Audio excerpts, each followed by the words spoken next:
a Big Spark Studios original.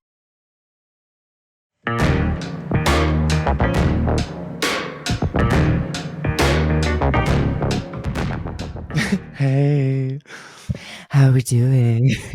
How are we today? Hey, everybody, what's up? And welcome back to Unhinged with Chris Klemens. I am super excited for today's episode. But before we get into it, I'd like to remind you all to subscribe to Unhinged with Chris Klemens wherever you get your podcasts. We upload the video episodes up to youtube.com/Chris if video episodes are more of your gig. And then be sure to rate and review. It helps us out just so much. And listen, it makes me happier. And don't we all want me happy?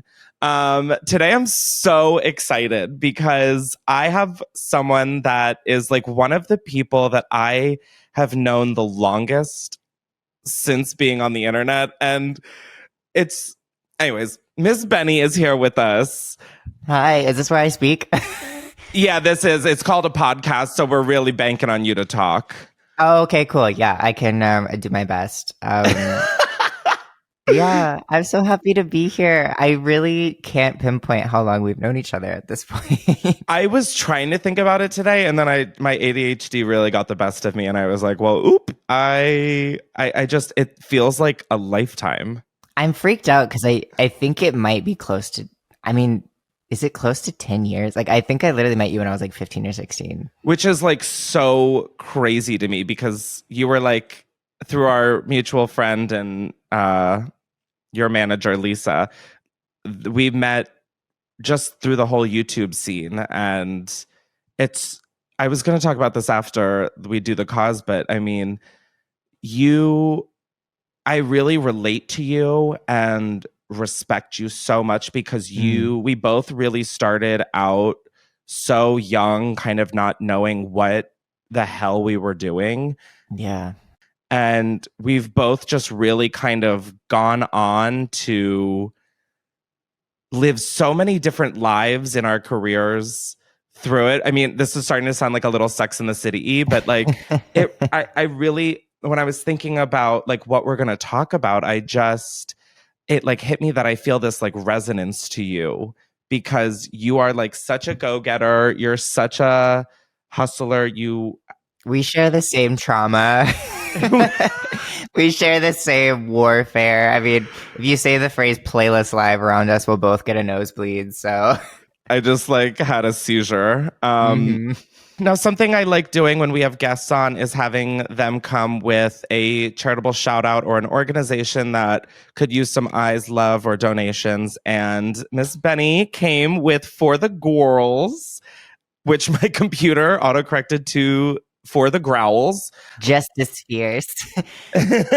Yeah, For the Girls is not just an amazing, fun charity to say. It is also a great organization that raises money to assist specifically Black trans people, help them pay their rent, help them with gender affirming care. It is a very hard time to be a trans person right now, especially with things like healthcare on the line. So places like For the Girls are just like a really great resource for specifically Black trans people to pull from. And I am in support of all things trans. I don't know if you know about me, but I'm trans. And so I read the Time article, doll. Oh, that little thing. Quite an iconic little come out just on Time.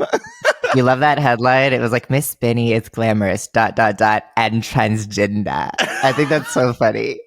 I was like, those photos, by the way, which Daniel took, right? Yes, that was the first time I ever shot with Dan, one of our mutual friends. And I was so happy that I got to be so special. I know. I was kind of offended. I was like, how dare you? It took me transitioning to shoot me. God damn it.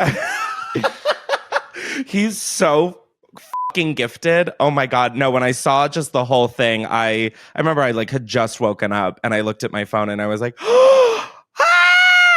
Oh my God. It was just beautiful. I'm just so happy for you. You've always been someone that's been inspiring because you have always been you. Love that. Just at a time like this, especially to come out as trans when just being trans existing is coming under attack. Like, I think it's really inspirational for a lot of people. And I realize that I'm sounding like a 60-year-old on like Good Morning America. This is just so inspiring. But like, No, it's great. I don't think you and I have ever had an earnest moment in our life. So this is really fun for us to exercise that new muscle. Us two being like, no, you're so talented. You're so sweet. It's like, whoa, look at us. Ah. I know, it is crazy. Now I wanted to hop in to hear from other people, aka our unhinged listeners. Every episode, we take voicemails that you guys can call into at 310-844-6459. And you can tell us about anything crazy. You can ask for advice if you need a stupid debate in your life settled. Just come. Easy. Yeah, we're just gonna let you take it away. I'm excited. Hi, Chris. I'm watching the Prank Calls Gone Wrong episode right now. By the way, I love you so much. You're so funny. Thank you. No, I got that, doll. So basically, I'm like trans feminine. I'm non-binary, but I identify as trans, kind of. And I work in a drive-thru for a coffee corporation that I won't name.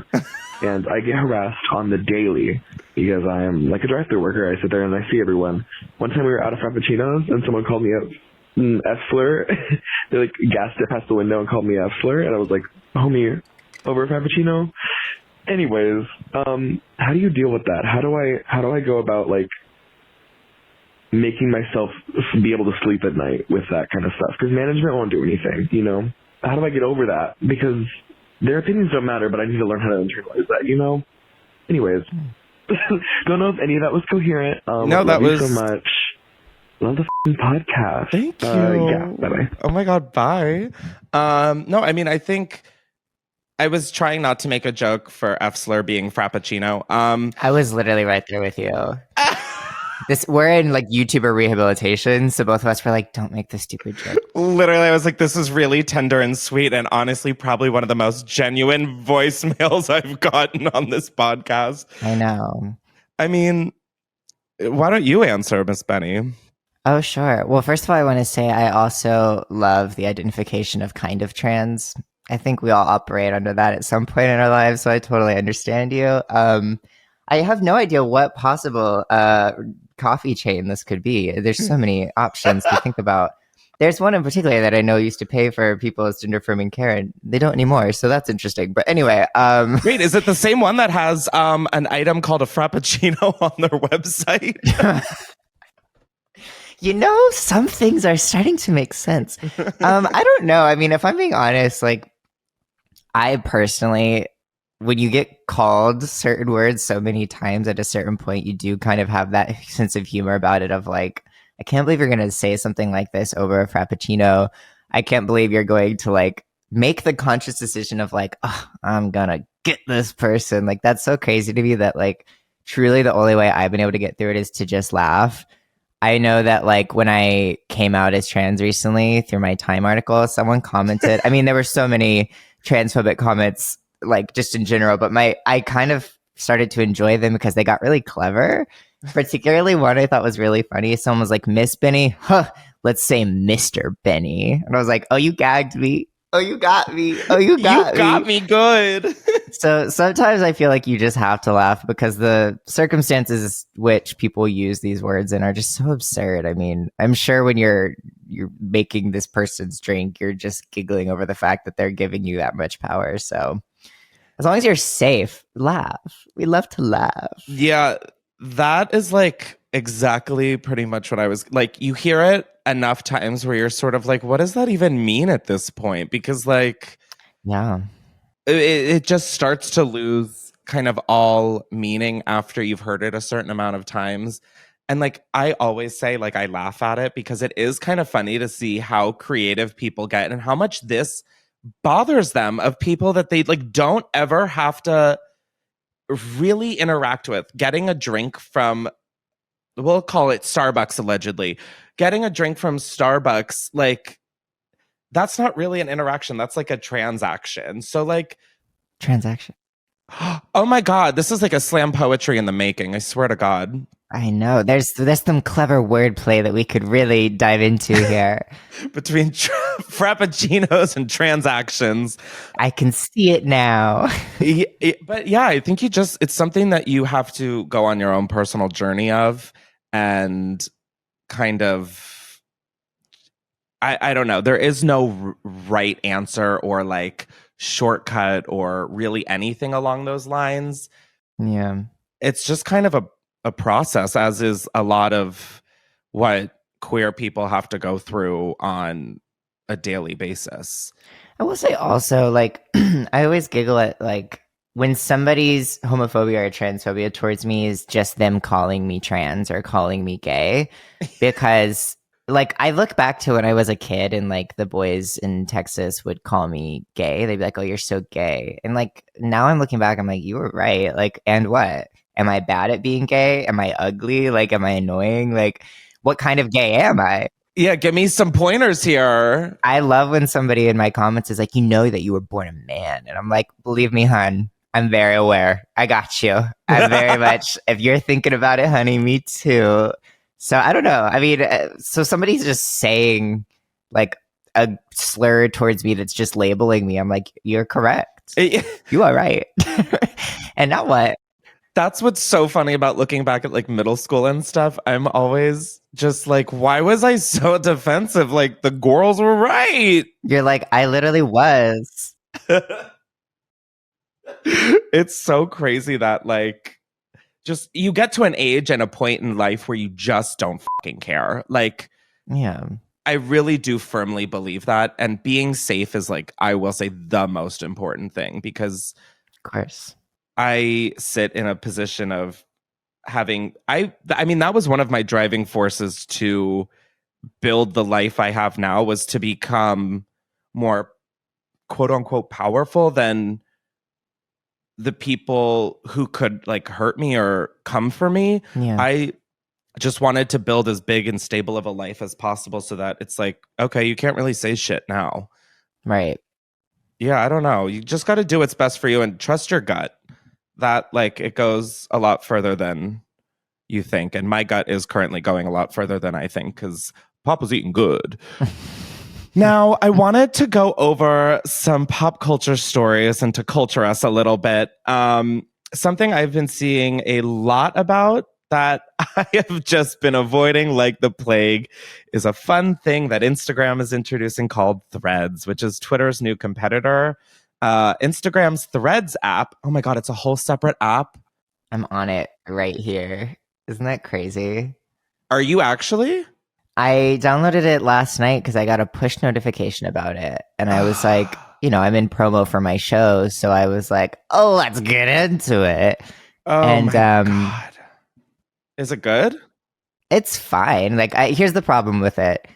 I feel like, and maybe you'll relate to this as like a recovering YouTuber, but I like when I see a new social media platform show up, I feel like I need to go like chain smoke because I'm like so exhausted. No, like I was like, now I have to download this and now I have to like make it a thing. And then I have to like see if anyone's talking about it in 2 weeks. And then it's the embarrassment of now there's just like always going to be this thing. I mean, the amount of social media platforms that have came and went in our time, I feel like such a boomer. I'm sick of it. Same. Oh my God. You summed up a feeling that I have not been able to like put my finger on, but that is exactly it. I feel like a grandpa because I have survived so many failed apps that I've joined. We have outlived so many of these. Oh, it's brutal. And then now, like when Twitter is like adding the like word count rate thing or how many tweets you're allowed to see. Yeah. I literally find myself saying things like, why can't we just keep it the old ways? Like, why can't we just go back to when it was MySpace and Facebook and Instagram? Like, I am like, how dare you make me sound like that? No, but I feel the same way. I was like, what was wrong with Instagram just being pictures with shitty filters? Like, do we not miss the simplicity, guys? There's people going to Los Angeles just for a picture with a pink wall. What have we done? I miss Melrose for that reason. Do you? I start to negotiate with my girl. It misses me. No, I start to negotiate with myself where I'm like, I for a long time was like, I want chronological timelines, and now I'm like, you can push ads, just like no more video long form. Like I can't. I was like, I understand. I have to make a reel, but please don't make a reel. Like it's too real. Yeah, no, but like that's exactly it. Is like, and then you have to like play the game to like, it's horrid. My hands are literally going numb talking about it right now. I'm like having a panic attack. It's crazy. I saw that like 5 million people downloaded, and I was like, guys, stop it. The only problem I have with Threads so far is that if you go to someone's profile on Instagram who has made a Thread account, it will show like it'll link their Thread account on their profile, but it's like numbers right now. So like if you went to my Instagram, it's like Miss Benny Glamorous bio, and then it's like 7622333, and I'm like, that is so clunky. I regret this so much. I don't know. It's kind of hot. It's like, I mean, we're in such an era of people like pulling links off their profile, no bio, lowercase names. Like we're so minimalist now that it's like now we have numbers. the girls are like really trying not to seem like they care. They're like, I don't care. Stop by. I'm like, no, here's a full link tree, bitch. Here's all the apps I want you to follow. I'm like, let's go. Well, now you can have multiple links in your profile. And I was like, that is the maximalism I'm looking for. I want to go to someone's page and have to scroll for 2 swipes to get to their photos. Well, I'm just sort of like, it took us this long, Instagram, to put multiple links, and then they like throw a party. They're like, we're innovating. And I'm like, okay, dokie. They're so scared of anyone leaving the platform that they're like, mm-mm. That's like the giggity gag. Yeah. And I'm like, Mama, I'm coming back to you. Always. I'm coming back to you. Literally. Moving along to another favorite person of mine, ex-official at Ye's school, sues, saying he was fired after complaining about dismissal conditions. Kanye West doing something requiring a lawsuit, shocking. A former official and teacher who worked at 2 schools, he has 2 schools now. Whoa. He should maybe go back to one of them. Ooh. The rapper formerly known as Kanye West is suing the artist and his Christian academies, alleging in a lawsuit filed Thursday that they had dismal sanitation. Oh, it's not dismissal, it's dismal. So I guess we need to go back to school because I was right there with you. Yes. I was like, this dismissal is needing to be dismissed. I was like, wow, these kids need to get picked up after school. Yeah, maybe I will. Maybe I'll go to Ye's school. Which one is focuses on hooked on phonics? Yay or nay? Dismal sanitation, electrical problems, and windows and a skylight that were left empty because Ye allegedly didn't like glass. Chris, you're literally just saying shit now. I don't even know what you just said. Like, I'm trying to string together any of those words, and they were not meant to be together. I was also trying to do that, and I was the reader. I'm like, wow, everything including Ye or Kanye West is just always so confusing and always such a problem. We're going to move on to someone I do actually care about. Would Dolly Parton want to live on forever in AI form? Here's what she says.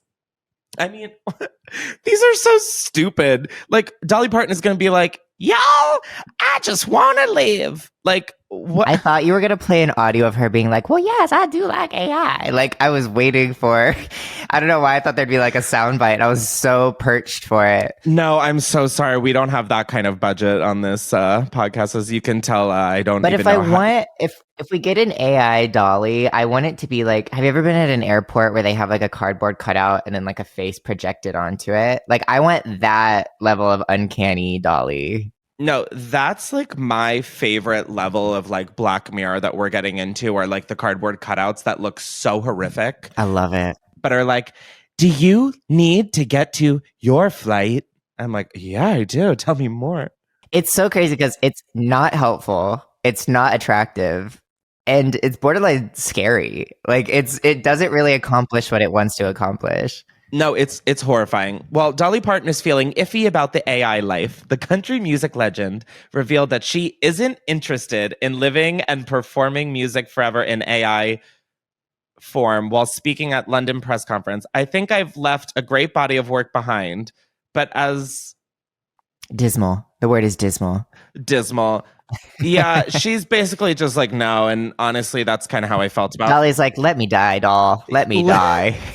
Literally, I'm like, guys, why does everybody want to live forever? If I died tomorrow, I feel so content with what I did in life. I did more than I could have ever imagined. So I think what you're expressing now is something my therapist has told me is suicide ideation, which is different from suicidal thoughts, but apparently just as bad.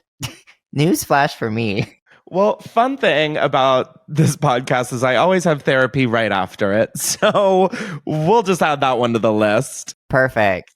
Are you Olivia Rodrigo stan? I am. I was blasting Vampire all day today. Stop. I love it. And you know what I love about it is I'm sure that you're in on the like social media pop culture-ness of who the song is about. Is it about Taylor Swift? Vampire? Yeah, that's what I heard. Oh my God. First of all, would love that. That's like a whole different tangent that I would love to jump on because I saw a tweet the other day that was like talking about how Olivia Rodrigo was like doing ads for Taylor around the time that her album was coming out during Sour. And then, of course, like the songwriting lawsuit happened where Taylor got writing credits for the song. And someone was like, wow, she loved her so much. She sued her little ass. And I thought that was funny. But no, I was dying at this song is supposedly about this boy that I guess also dated Madison Beer. Oh, Zach Bia. And I guess Madison Beer's song got like a big push of streams after Vampire came out because people wanted to compare them. And Madison tweeted back saying like, thanks, Olivia. And that's the kind of like, I don't know. That's the kind of pop culture moment that I crave. And so I've just been like telling everyone about it. I will call my mom after this and tell her and she won't know any of those words, but I'll be like, listen. Oh my God. How is your mom? I miss her. She's good. I was just on the phone with her yesterday. She's loving the show. I've had to tell her to stop reading reviews. She's in like defense mode. Because she's like, they don't get it. And I was like, yeah. No, I'm with you, but also maybe don't read that. Are the reviews bad? I mean, there's like a mix. There's people who. So here's the thing about Glamorous. We while we were making it, we all were like, we're making trash TV. Like we were all in on the fact that it is like a hate watch special. It's corny. It's cringy. It is so silly, which is absolutely by design. It's camp. It's camp as hell. And some of these reviews that have come in have been like, this show just is so silly and it seems like they don't know it. And it's like, no, we got Kim Cattrall for a reason. Like we knew what we were doing. But I also love it. Like I'm very happy to be hate watched. By the way, I have never really seen anything with Kim Cattrall. I know this has like inspired me to get into Sex and the City. I know. Oh my God, I'm going to hang up.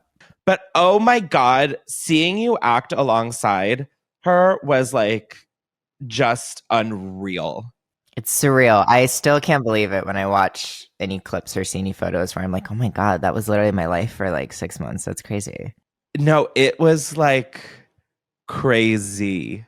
Like just watching you on my TV with like that kind of color grading, honey. I was like, ah! Those lens flares that look like we're in Star Trek. The lens flares. I was like, I just know some lighting gal like had to put those in the corner of every shot. The amount of hours, I'm not even joking, the amount of times we were shooting, we'd have to redo a take because they needed the light to hit something in the background a certain way. There's like a shot in the first episode where I see Kim for the first time. And as I like have my sort of like, is that moment, they like roll by these like metal mannequins that are like department stores. And we did that take maybe 12 times at 5 a.m. and everyone wanted to go home so bad, but they were like, we have to get the lens flare right just for us to like, I saw a comment the other day and I'm not fluent in Spanish at all, but I can understand a little bit. And I was reading this tweet that came through and the only thing I could understand is I like it, but why is it shot like Transformers? It's so. And I was like, yes, baby, this is our review status. That is frightfully accurate. I love it. It feels that at one point we're in like the boardroom and it looks like we're all in the afterlife. Like everyone looks like they're in heaven. It's so crazy. I'm obsessed with it. That's how I felt with every scene that was in like her office. I was like, girl, oh my God, she's got the glamour and the fantasy. The camera tests for our show were fierce as hell. They were like, you're going to look 9 years old. And I was like, okay. I'm fucking dead. Well, I want to talk about Glamorous in a little bit, but I do want to get to another voicemail. So hit it, DJ. Hi, Chris and friends. Hi. I saw your Instagram story asking for secrets that you've never told. Yes. So this is the story about the time I dislocated my jaw and ended up in the ER while having sex. I'm listening. It was my senior prom night, and after prom, my boyfriend and I had gone back home and started to have sex, and he reached around to like grab my face to kiss me, and in like a freak accidentally ended up dislocating my jaw, and we couldn't get it popped back into place. And so at like 3 in the morning, we had to call my parents on the way to the emergency room to tell them that I had dislocated my jaw. The story we told them was that we were just roughhousing after prom with some friends, and that had happened. They still don't know that it happened during sex. And all the nurses in the ER continuously asked me if he had beat me. And that's why my jaw was dislocated. So I had to convince like 6 nurses and 3 doctors and both my parents that my boyfriend did not beat me, and tried to convince them that I had dislocated my jaw while we were roughhousing and wrestling, when really it was because we were having sex. Meanwhile, we're still together, and it's a story that we love to laugh about now that it's done and over with. But he felt really bad. But it was a fun story, and love you guys. Oh, love you too. At that point, I would have just said, listen, we were trying to have anal, okay? I mean, that there is no way. I mean, she had to convince 3 nurses, 2 doctors, and a partridge in a pear tree that she wasn't getting beaten at that point. I would have just said, like, nope, we're just trying to have sex. Maybe I'm disgusting, but I'm like, I don't believe that it was because he reached around to kiss you. Like, I don't know. When I hear like my jaw dislocated during sex, there's like one place my mind goes. And that's the story that I was expecting. And I'm like, make use of it. Yep, 100%. I was like waiting for her to say, I tried to fit the rod and the 2 balls in all at once. Like, come on. God tried to give you a gift, and you got to take the gift where you get it. Yeah. He can lead you to it. He can lead you through it. Oh my God. She really blew her chances here. Yeah, we could go all day. Clearly not. I know, we really could just go all day. I'm trying to fix myself. I know, it's hard, trust me. But he wasn't, apparently. We're gonna just get back to Glamorous. When I saw the opening of Glamorous, I nearly shit my bed because I was watching Kid BOV all over again. Imagine me finally making it to television, finally getting my moment. I get to first day of set. I'm so excited to finally do this thing I've wanted to do my whole life. And they put me in front of a ring light and they say, just improv a little bit. Imagine my nightmare. Oh, them trying to explain jump cuts to me. They were like, okay, so in between each sentence, we need you to like move a little bit. And I like, my like eyebrows started to like droop. Like it was like so horrible. But you know, I will say, like, we talk about how gay actors need to be playing gay roles because they understand it. And I think this is the same. Like, I don't think anyone who's not a YouTuber is allowed to play a YouTuber because there's a level of identity and trauma that comes with it. And I was really happy to channel that into the show. No, I really actually did have that thought about halfway through the first season where you did some mannerism and it was so like accurate without like a boardroom of like old men trying to write like a millennial or whatever or Gen Z. Like you really saved that from being so unbearable. Like you really did though, because you had that background in it, that it wasn't just like it's like when like Jessica Chastain is like trying to play it. It's just like, Jesus Christ, do you even own a cell phone? Oh my God, Jessica Chastain doing Glamorous would be so crazy. I kind of want it. Imagine her as Marco Mejia. No, the amount of work she would do, like her script would have like notes all over it in a way that like mine had like, I don't know, food stains and shit like that. I don't know. It was really funny because I was really scared that people watching it would not understand that we were kind of making fun of that. Like the whole time on the show, we're making fun of the Gen Z social media prototype, right? Oh my God, 100%. And my biggest fear is that people would watch it and be like, they don't realize they're being corny right now. And I was like, believe me, I have 10 years of YouTube videos locked away in a vault somewhere to show that I know exactly what this is. I will say also something that was so embarrassing that I want to get off my chest because they cut it in the episode.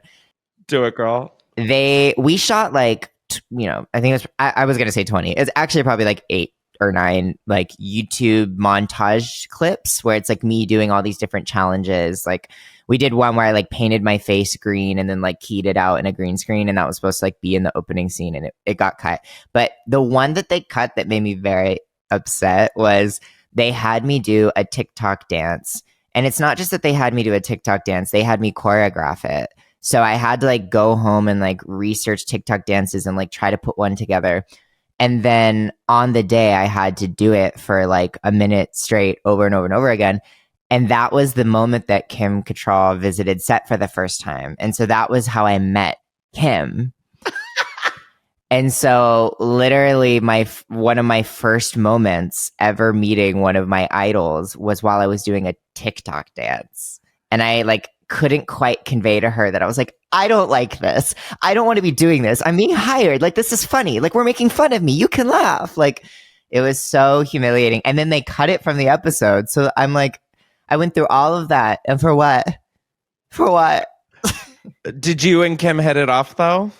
Our initial moment was like the tell of our, like everything I needed from her, which is the first time we properly got to speak when we weren't working was we were doing the camera tests and we were in the same makeup trailer while they were like figuring out what we were going to look like. And I walked over to her to say hi. And at the time I was wearing this like oversized button down with like basically no pants. And I was like, hi, it's so nice to meet you. And she was like, well, look at you. And I was like, who needs pants? And she goes, who needs them? And I was like, okay, we're in. We've got some banter. We've got some little silliness. And it was great. I mean, also, I'm supposed to be terrified of her in the show. And I kind of am in real life because I've idolized her for so much. So like, she's like an icon. Yeah. Yeah. And I was like starstruck. It like played perfectly in the show. So I still can't believe it. If you put her in front of me now, even after 6 months of working together, I would still be like, hi. No, but like, do you think that comes from like growing up in like a random town in the middle of nowhere, that like you still have that like giddiness around like those level people?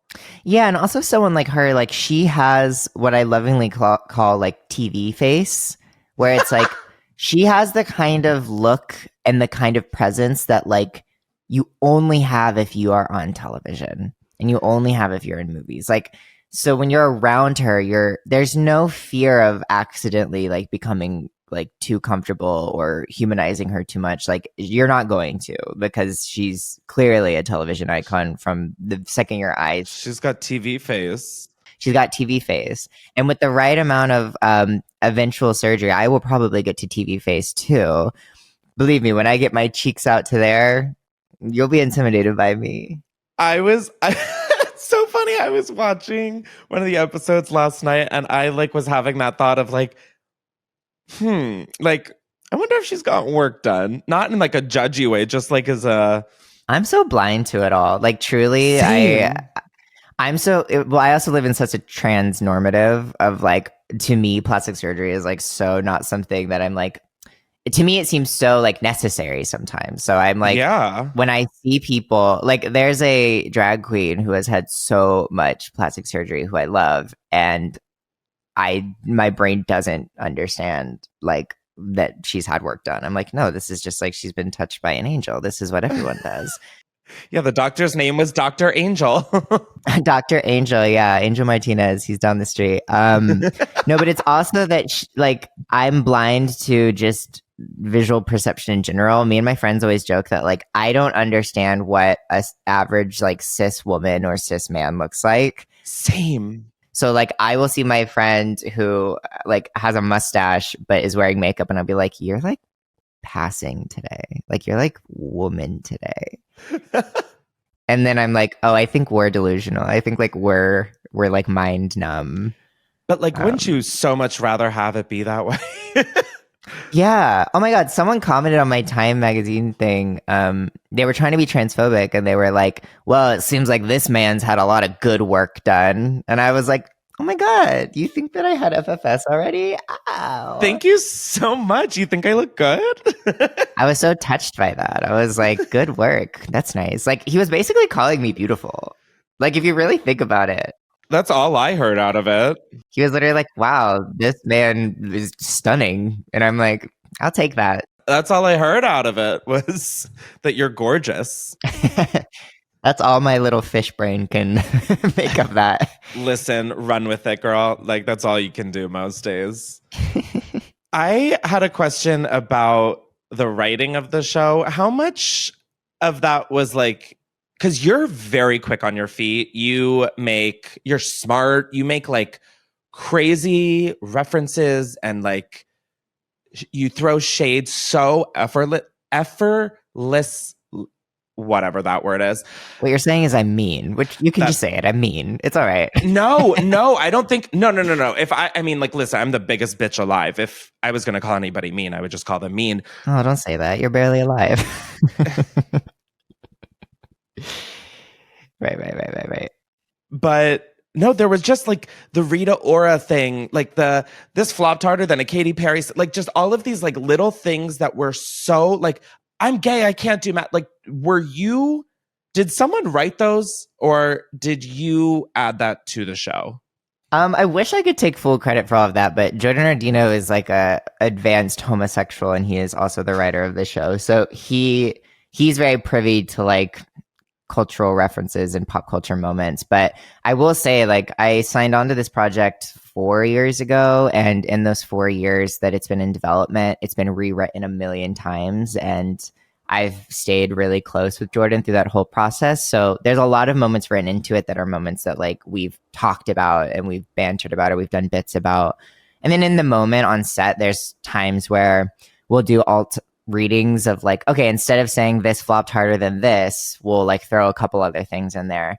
And that always becomes really collaborative. But I mean, yeah, we had a room full of queer writers. So like, of course, all of the jokes just felt gay.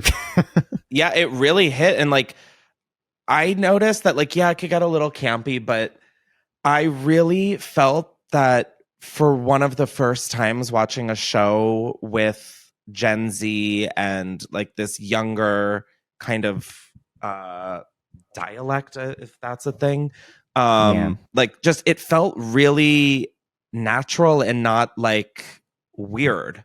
Yeah, I don't know, I was very like impressed with it. And also I think I wrote some of them down because I was like, okay, so I need to start incorporating these into my everyday life because some of them were absolutely insane. I had so much fun with it. I mean, one of my favorite, I didn't even get to deliver this line, but one of my favorite lines is later in the show. One of the characters reveals that my character is a top, and the other character's response is, top what? Top model? And I just thought that was so fun. I was really proud of that.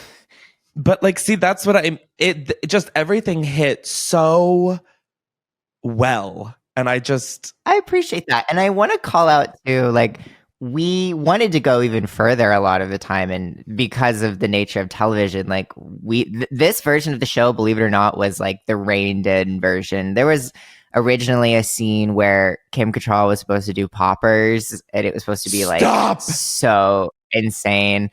There's a lot of moments. We were trying to also get like not saying F slur, but literally saying the phrase F slur. We were trying so hard to like do sort of more like with the girls references, but you know, you have to sort of get these things approved by the powers that be, and sometimes it's pretty hard because I mean, imagine trying to explain poppers to like a network executive. So anyway, yeah, I'm really proud of how gay the show is, but it definitely, you know, if we keep going, hopefully we'll be able to get away with a little more. No, it was just something that I like noted. I was like, oh, good references, good, like nothing like, I mean, it was, sometimes it could be a little corny, but it wasn't like corny, you know, like I don't know how to. It was in on it. That was our goal, was like, we wanted to make something that felt corny, but also felt like that the audience was able to have a pass to kind of enjoy and laugh at it. Yeah. I mean, there's so many times in the show that I would say stuff like, no way, Jose. Oh, no, wait, what did I say? No way, Shantae. I'm here to slay. Like, that is such a horrible, corny thing to make an actor say. But the only way that we could get away with it was if I, like, made it cornier. So I just, like, in that moment was like, no way, Shantae. I'm here to slay. Like, as dumb as I could say it. No, it all worked. And that was, like, the attitude we had. It all worked so wonderfully, I thought. Thank you. Yeah, I didn't expect to gravitate towards the show as much as I did. Like, okay, wow. Bitch. No, no, because what I watched. You were like, I didn't think I would like you. Shut the up, okay? I'm just with you. I meant like the kind of television I watch is like Selling Sunset. Like it's garbage that I like don't have we're honestly less attached to reality than that show, believe it or not. I don't think so. I don't think that's possible out of love and respect. Or maybe we're like on par with them. No, but I don't know. I like I said, I've never really watched Sex and the City. I've never scripted shows are kind of hard for me to get into unless it's like a murder. It's a lot of words. So I wasn't expecting to like it as much as I did, not for any other reason than it's not typically the TV I watch. Anyways, I'm going to stop fucking talking. I will say that is a general comment that we get a lot. And I love it. Like I get comments all the time on Twitter, especially that are like, oh my God, I thought I would hate this show. It looked so horrible, but I actually kind of like hating it. No. Which I'm like, you know what? I'll take that. To be clear, I was not saying that I thought I was going to hate it. No, you said it was a flop. You said gay people should never be on TV again. You said Kim Cattrall, who? You're right. Yeah, you're right. I did say those things. Thank you for bringing those. And you were right about some of that. I cannot. Gay people shouldn't be on TV. I cannot stand you. Now, before we carry on with the rest of today's episode, I want to thank today's sponsor, which is Dipsea. If you do not know, Dipsea is an app full of hundreds of short, sexy audio stories designed by women for women. They bring scenarios to life with immersive soundscapes and realistic characters. Discover stories about second chance romances, adventurous vacation flings, and hot and heavy hookups. Radically inclusive, Dipsea has stories for straight and queer listeners, and you have never heard celebrities like this before.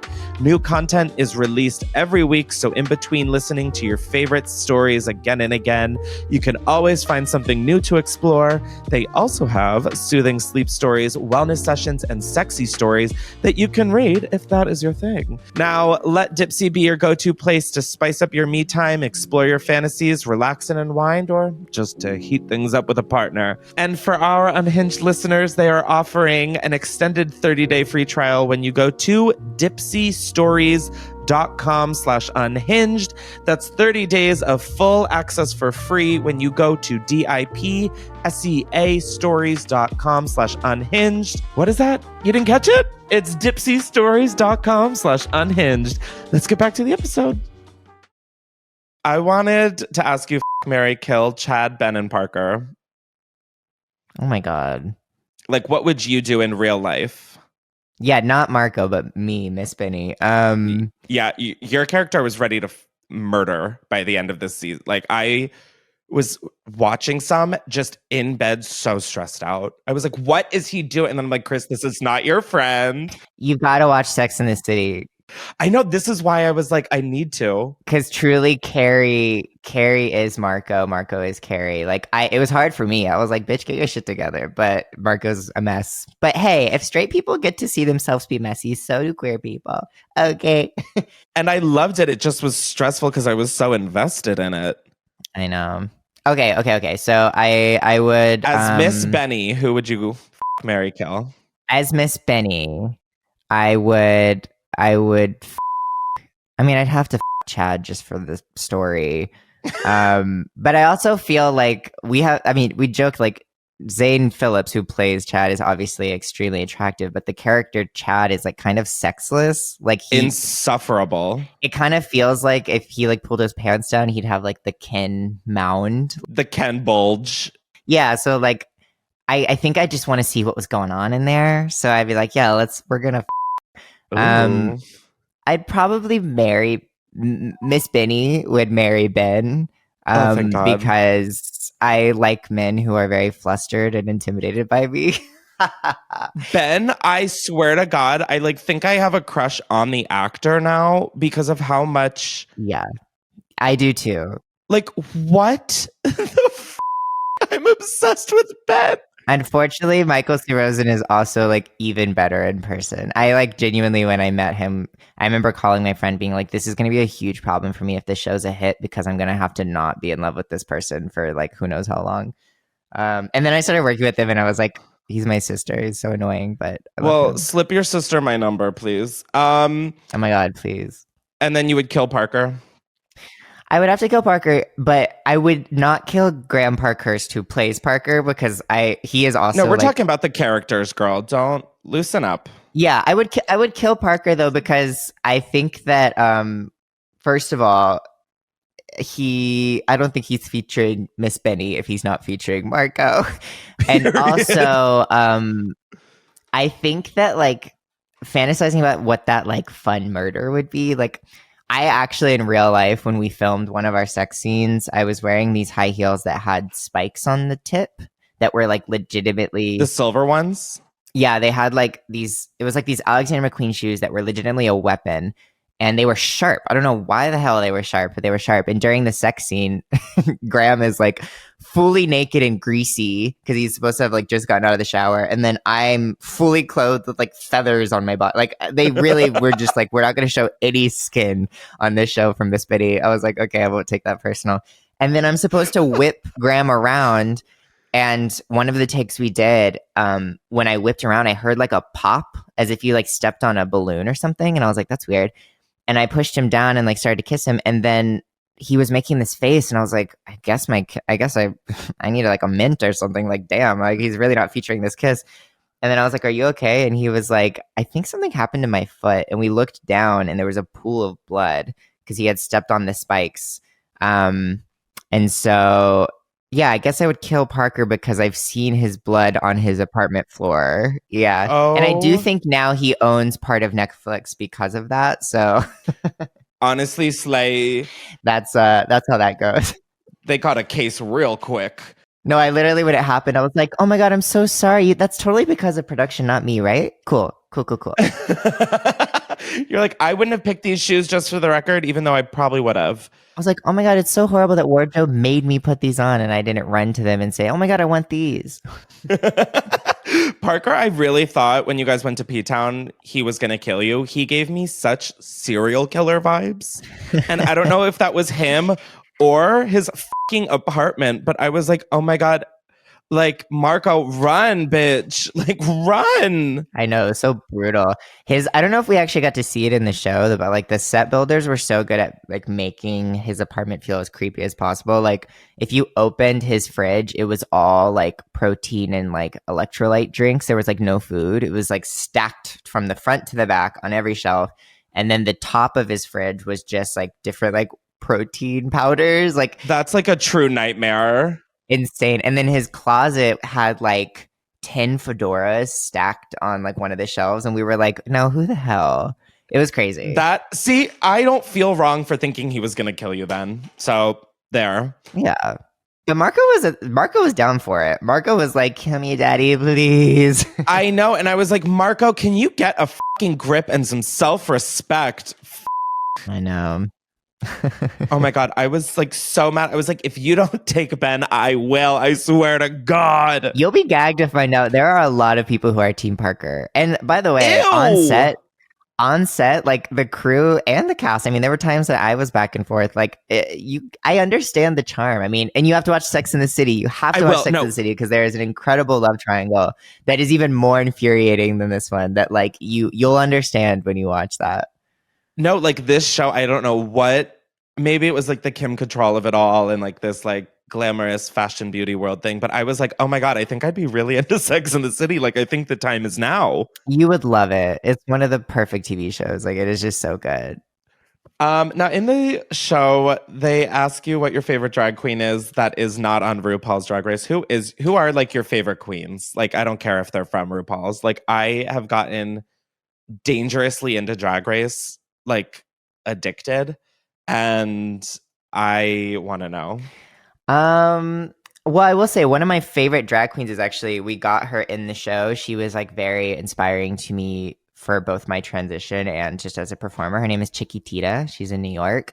And when they were casting drag queens for the show, me and Jordan were sort of coming up with a list of girls we wanted, and I presented a list, and she was number one on that list, and they got her, which was so crazy. I was like wearing her merch when she came to set, and I was like, stop, that's so cute. So she's one of my absolute favorites, but also like I have this fantasy of working with Trixie Mattel on a potential season 2, and I have this dream that for one scene in the show, without any explanation or acknowledgement, we replace Kim Cattrall with Trixie as Madeline, and then the next scene it's back to Kim, and we never address it. Like, we all come into the room and we're like, Madeline, your meeting's in 5, and it's Trixie being like, okay, I guess I'll go to the meeting. Like, that's my dream. Just like one line. I'm obsessed with that.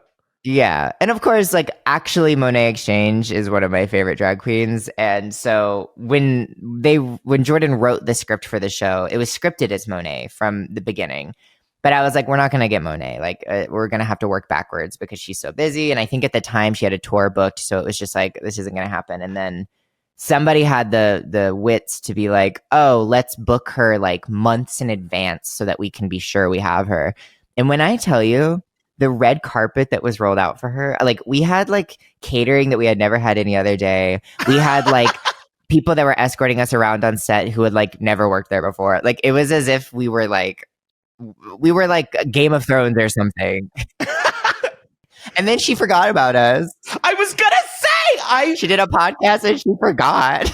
I was crying. This came up like on my TikTok or something. I was like physically in tears. I don't know if Monet was stoned or what, but it's like, oh no, I haven't heard of Glamorous. Oh wait, I was on that show. I mean, I was like in tears. The text that I got from people being like, have you listened to this week's Sibling Watchery? And I was like, no, oh my God, is it funny? They were like, you need to go to about 8 minutes in and watch. And I was cackling. And I also was cackling. So I posted that on TikTok and I posted on Instagram, and it was so funny. And then Monet messaged me and was like, girl, I was stoned out of my mind on that podcast and I was fighting for my life. Called it. And I was like, oh, okay, that makes more sense. That makes a lot more sense. Oh my God. But of course, now we love to like post about it and be like, it was so great having Monet, and I know it was just so unforgettable for her to be here. So no, I was like dying when I saw that. Now, what's next for you, babe? Are you doing more music? Are you doing a season 2? Fingers crossed. Well, I'll say this. I know that Netflix is really happy with the response of the show so far. Like the best thing that people can do is like keep posting about it and keep telling their friends about it. I know that people are already doing that and we're seeing that, but I definitely would say like to make a show that is not just queer but also about a trans character is very, very hard. It took us 5 years to get it made. And so if people want more of it, be very loud about it. But yeah, we're very hopeful about a season 2. I'm just generally very excited right now because I feel like the last couple years of my life have led up to this sort of moment. I just put out my first EP. I just put out my first TV show. And so I'm sort of just excited to see what happens next. I'm writing a bunch and just keeping my schedule open for whatever comes my way. But we'll see. Oh my God. I'm so proud of you. I could just like talk about it all day. And maybe I will. Who knows? But it's so cool to just watch you go. Like, thank you. I really appreciate that. Like, especially just having known you for so long, seeing just all the different things, like I said earlier, that you've done. And to now, like you said, feel like the last couple of years was like build up for this moment. It feels so like exactly that. It feels so correct. Like, I'm just so happy for you. Thank you. I really was so excited to talk to you today because it's very rare I get to talk to somebody, especially during press, that I actually like know. And we've known each other as we've established so long, and I've always admired your work ethic. I mean, I've crumbled so many times doing what you and I have done, and the fact that you have like always been killing it and always found a way to navigate it is really Oh no, girl, I'm in my crumble era. Girl, I'm in my crumble cookie era. No, and I will say, like, I've seen you talk about it recently, and I think it's really impressive the way that you've been able to talk to people about it and still be good at talking about it. Like, I don't know, like most of us just dipped and like came back and we're like, that was silly of me. No, which I'm sort of like, wow, so I'm the idiot who is afraid to dip. No, it's really impressive to me. And so I was really excited when I knew we were going to talk today. Oh my God, same. I need you to let me know when you're on the East Coast. And girl, like you're always welcome in Delaware. I know it's like, what's in Delaware? And girl, I will never come. But if you ever just need like a weekend of peace, you're always welcome. No, I would love it. Now, the exact opposite of a weekend of peace is the game I've created for this, which is just so campy. It's called Glamorous or Hideous. Okay. And since Glamorous is on Netflix, we're going to do Netflix shows. Okay. So obviously, if you like the show, you're going to say it's glamorous. And if you think it's hideous, or if you think you hate it, we get it. I don't know why I'm trying to explain the most mundane rules ever. No. Let's talk about it further. So the word glamorous and the word hideous, the meanings are? The country of origin was Great Britain. And first up, we have Inventing Anna. Inventing Anna. Have you seen? I'm going to be honest. Don't hurt me. I haven't seen it. This is so corny. I haven't seen it because I really wanted to be on that show, and it didn't happen for her after she campaigned. But that's so corny to say shit like that. So please don't make this into like Miss Benny comes clean. No, I mean, one, like the Delaware in me is like obsessed with that like little like insider scoop, if we can even call it that. But like, I also just am like that's become one of my like falling asleep shows because I've seen it so many times that it's like I don't need to pay attention. The scripts that I was given for it were so good that I was like, I need this show. But if I had gotten that show, I think the timelines would have f***ed up and it would have stopped me from a couple other things I needed to be present for. Everything happens for a reason. It does. And, you know, watching the clips I have seen from it, it looks incredible. It's obviously like an Emmy show. Like, it's a great show. I'm just a bitter Betty and haven't gotten around to it. But I love Julia Garner. Like, I'm obsessed with her. And that's part of why I wanted to be on it so bad, because I wanted to work with her. And so she kills that. Yeah. But you have a bunch of mutual friends with her, I feel. No?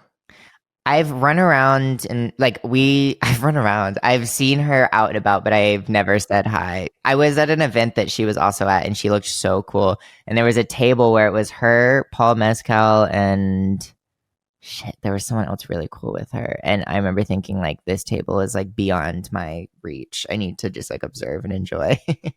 Girl, nothing is beyond your reach. Maybe now if I went there, I'd be like, hi. T.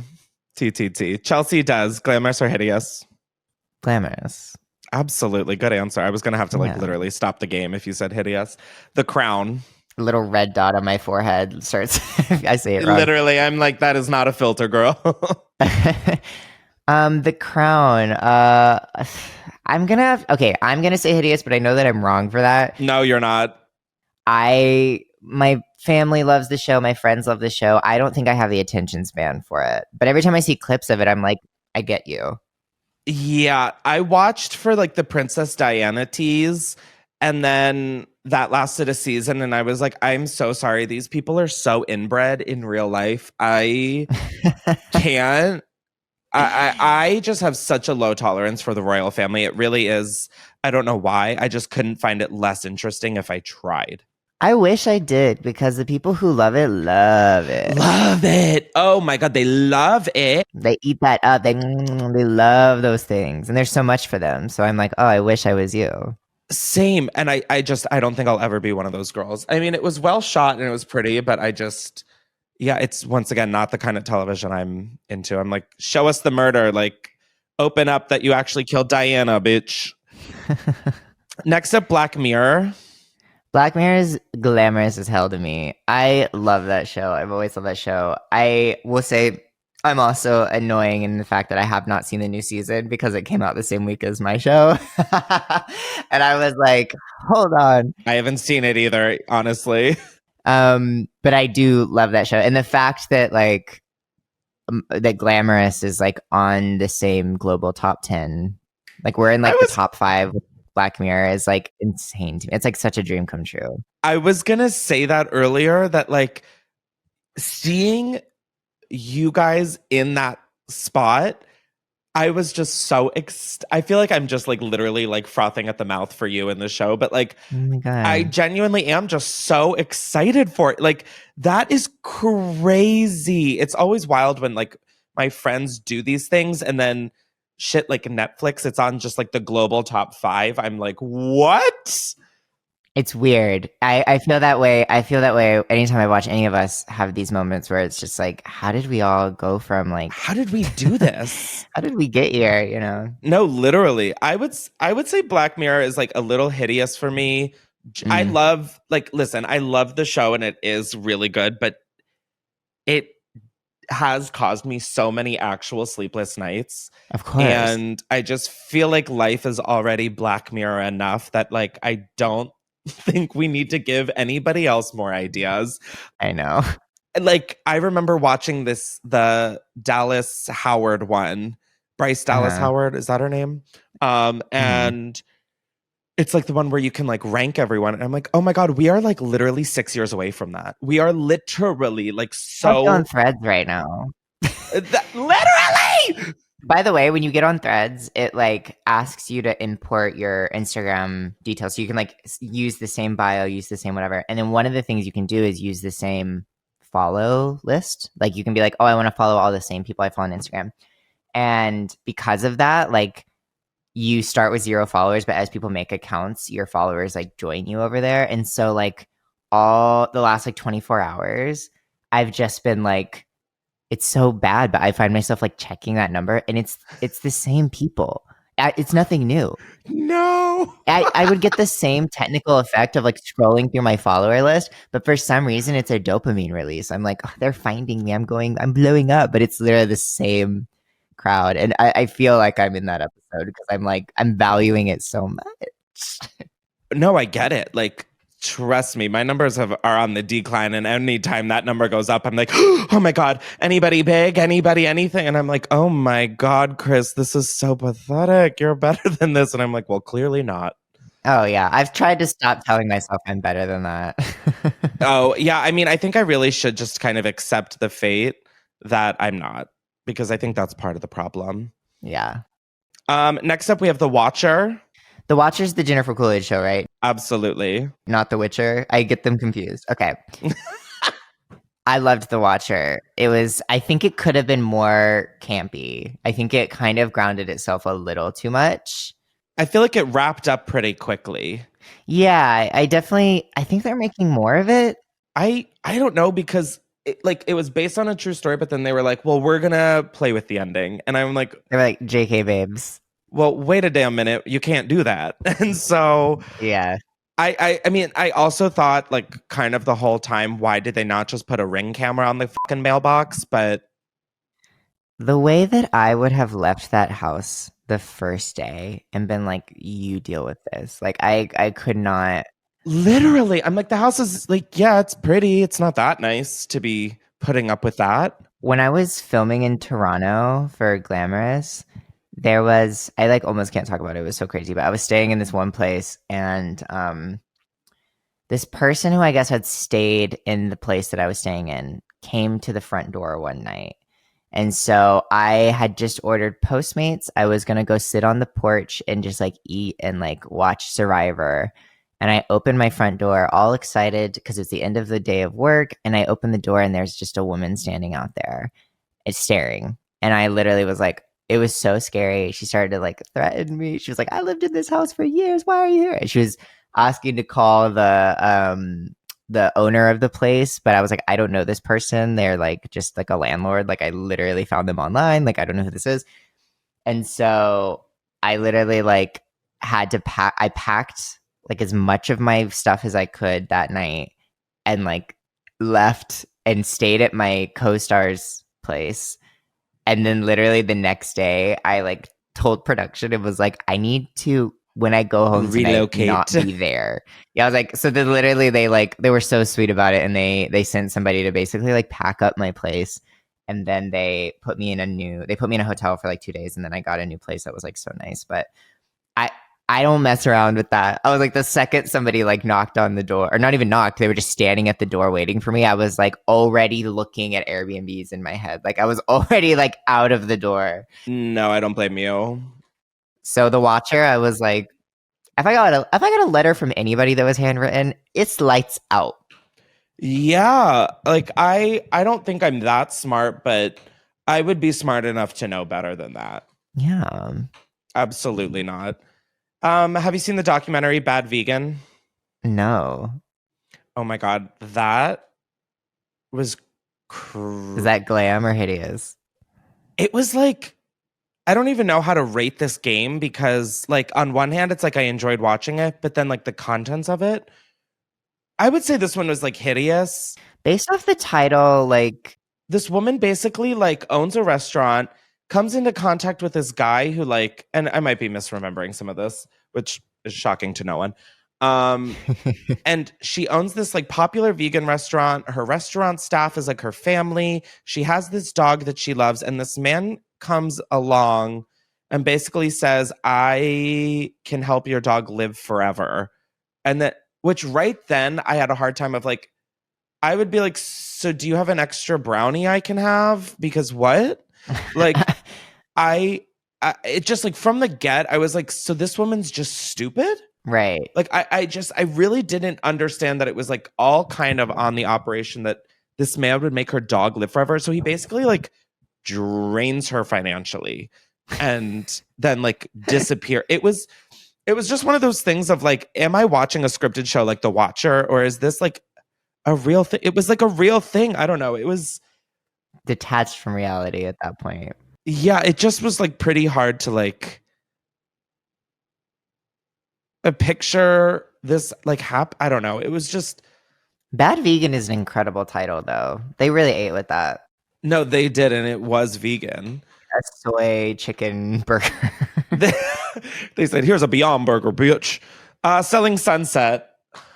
I'm gonna say that's Glamorous. I will say I only have been privy to the first season. And I'm forgetting the name of the blonde girl that's like iconic. Which one? I mean, right. No, honestly. No, the one that's like kind of a serial killer. Christine. Yes. Yes. Everything to me. She scares that's one of those shows where I'm like, okay, it's clearly a scripted show. It's basically The Hills remade. Like, she makes me so uncomfortable. It's crazy. I idolize so many women who there's just something about the type of woman who like understands reality TV in the way that she does, where they get on that set and they're like, I'm about to do essentially what Olympians do when they run these like huge races. Like I'm about to do what like these muscly bodybuilders do when they like lift 7,000 pounds. Like I'm about to do all of that and you're going to love it.